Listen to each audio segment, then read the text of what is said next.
What's up, Ravens? Welcome back to this week's ONW Now. I'm Brogan Kivett alongside Savannah Caps. On today's edition, we take a look into the Chiefs' first Super Bowl appearance in 50 years and what it means to Kansas City. Plus, we'll glance at current social media trends and how they're affecting students and bring you the latest on Raven athletics. Let's get it started.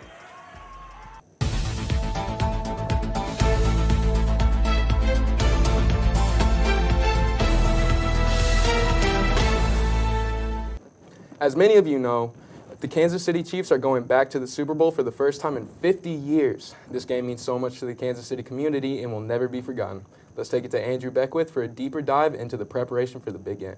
You gotta fight for your right to fight! The City Chiefs are finally going back to the Super Bowl for the first time in over 50 years. Patrick Mahomes led the team to a victory against Tennessee in the AFC Championship game, punched their ticket in to the Super Bowl for the first time since Lamar Hunt. For many constant heartbreaking failures and losses throughout the past few decades, the wait is finally over. The Chiefs will have an opportunity to compete for the Lombardi for the first time since Lamar Hunt and Len Dawson. For many Kansas City Chiefs fans, this victory means something else. But I had my wife on one side and my 87-year-old grandfather on the other side, and my mom and sister were sitting with us as well, and getting to experience that moment with them and with my grandpa next to me, it was an experience that, of course, will stick with me forever. The win against Tennessee brought a lot of excitement and celebration for fans and the community in Kansas City, but it's also been a very stressful time. Stores and businesses have increased in sales dramatically over the past few weeks with all the Chiefs merchandise, and many fans have been very stressed about the games and the playoffs and also have to deal with work and school. When we open at 9, there's a line starting at the door at like 8:50, or on Sunday we open and I'd say the parking lot was full 10 minutes before we opened the store. Honestly, this is one of the busiest times of the year for me, from teaching responsibilities and also with coaching in the basketball season. So since last Sunday, I really haven't had much time to think about the Super Bowl. As for watching the Super Bowl, many fans will hold watch parties at either their homes or bars and restaurants. We're having a watch party at my house. I know my parents have a bunch of friends coming, and I have a couple friends that are coming with me for sure. As for Mr. Holtis here of Olathe Northwest, he gets to go experience an opportunity of a lifetime with his dad, Mitch Holtis, the radio play-by-play commentator for the Kansas City Chiefs, down in Miami this weekend. And I'll get to experience the Super Bowl in person, and of course it'll be opportunity of a lifetime to be there with my dad. I will get to be with him on Sunday for the game and in the booth, helping him out with a few things. And also glancing up at the press box from where I was sitting, and just tears in my eyes as I thought about my father and how hard he's worked. Whether or not the Chiefs win or lose the Super Bowl, their appearance in this game will never be forgotten by anyone in the Kansas City area. I'd like them to be able to not only build a stronger, more loyal fan base, because obviously they're really good right now, but I think if they lose, then there will be a lot of those bandwagons who may drop off. We will experience something that has yet to happen. Even if they don't win the game, I think Chiefs fans should be proud of what's occurred this season. I'm gonna say final score: Chiefs 31, 49ers 30. 17-7 Chiefs.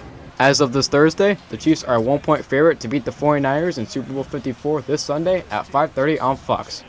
Will Patrick Mahomes be able to outbattle the 49ers defense, and can the Chiefs defense tail the 49ers running game? That's all to be determined. For ONW Now, this has been Andrew Beckwith. Trends on Instagram and TikTok have been becoming popular amongst teens, but have they become too big of a distraction for students? Let's take it to Macy Standen to get a closer look. It's like a second Vine. You're able to be funny and express yourself, but also, and have other people see it. And I think that people want that again. Social media is constantly changing, and it seems like TikTok is the latest trend. TikTok, I think, first of all, the accessibility that everyone can create these videos, and you kind of get points for not being perfect like others. Everyone does the same dance, but you add a little twist on it. My favorite one ever is the one where the WikiHow trend, where you look at those. Those always made me laugh.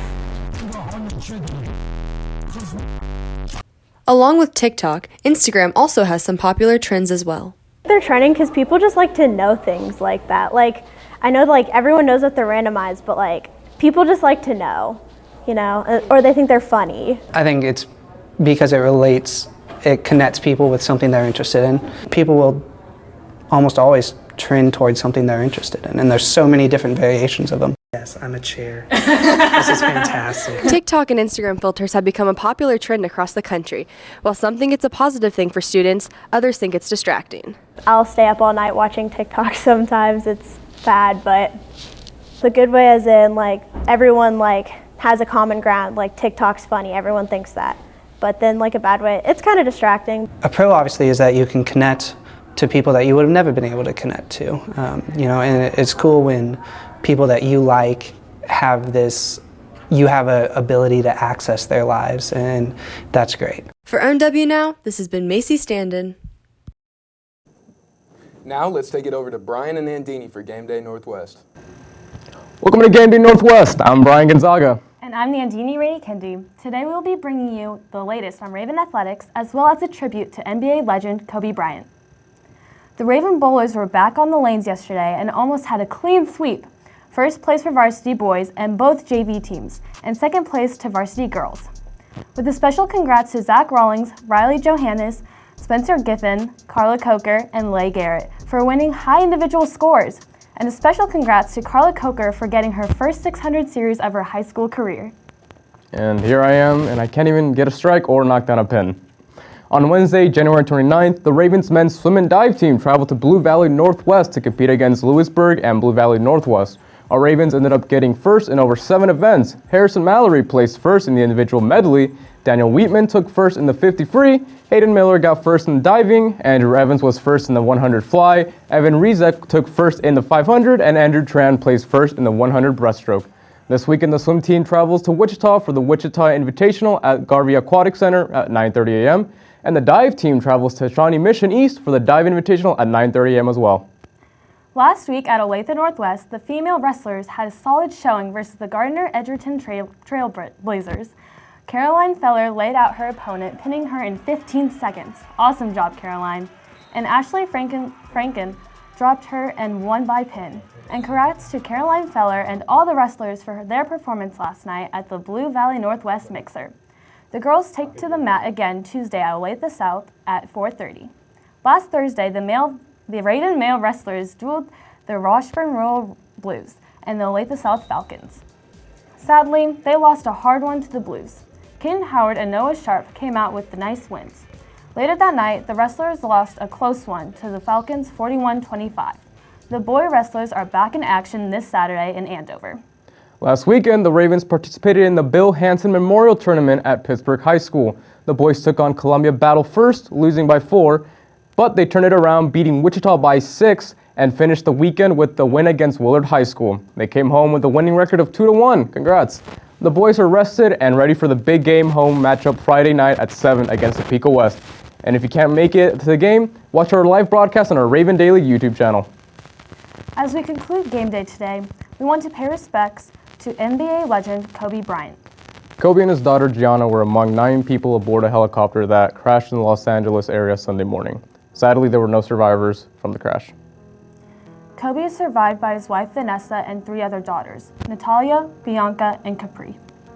Kobe is one of the greatest basketball players of all time. Throughout his career, he won 5 NBA championships, 1 MVP, 2 final MVPs, and 15 All-Star appearances, inspiring many. But Kobe's impact was bigger than basketball. He was also a great father, husband, and man. People all around the streets across the world remembered Kobe and his legendary life.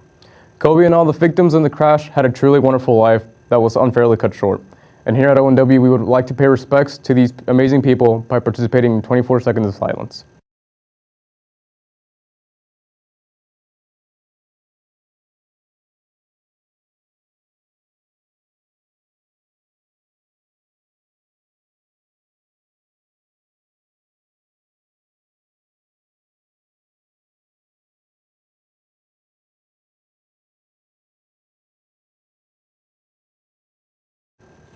Thank you. Ending on that note, that will be all for today's game day.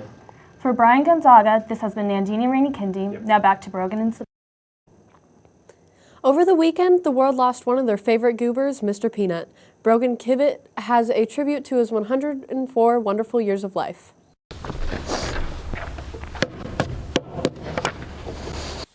Ladies and gentlemen, On January 22nd of this year, the nation was struck by tragic news. Bartholomew Richard Fitzgerald Smythe, or more widely known as Mr. Peanut, was pronounced dead through a Planters Peanuts advertisement.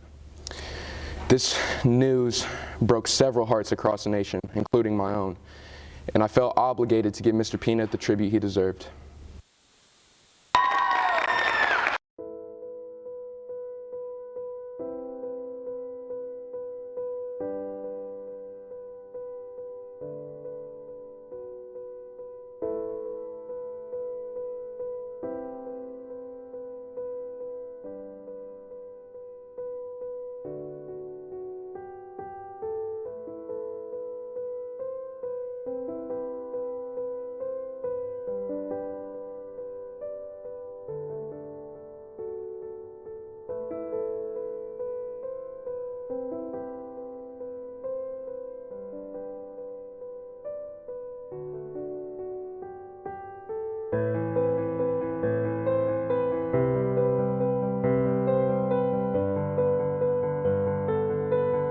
Now, you can't spell nutrition without nut, am I right?